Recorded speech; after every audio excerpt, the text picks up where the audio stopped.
Ini yang provokatif dulu itu ya.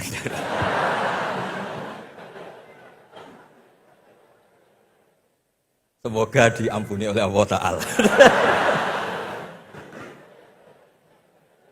Begini, satu itu saya tidak medsosan, tapi ya dengar-dengar laporan macam-macam lah tentang sekian pihak itu. Begini, saya cerita ini biar sampean tahu bahwa Pak Rektor ngundang saya ini tidak salah. Kan? Memang benar-benar pemateri yang baik.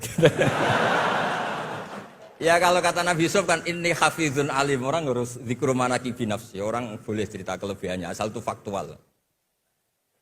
Begini, suatu saat, ini cerita di kitab Ihya, suatu saat Nabi Musa itu sholat istisqa, itu doa apa saja itu sudah dipakai, nggak mandi, Nabi Musa nggak mandi, tetap nggak mandi.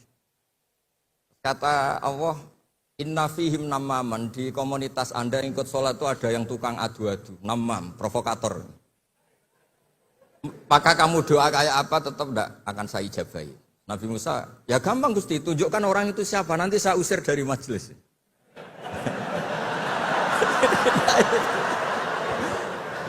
Jawabnya Allah itu lucu.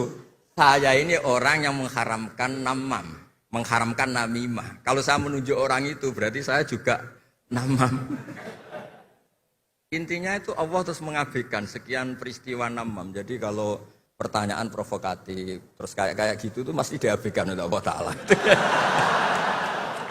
Karena nanti repot itu. Repot. Memang saya termasuk Gus yang asli itu jelas sekali.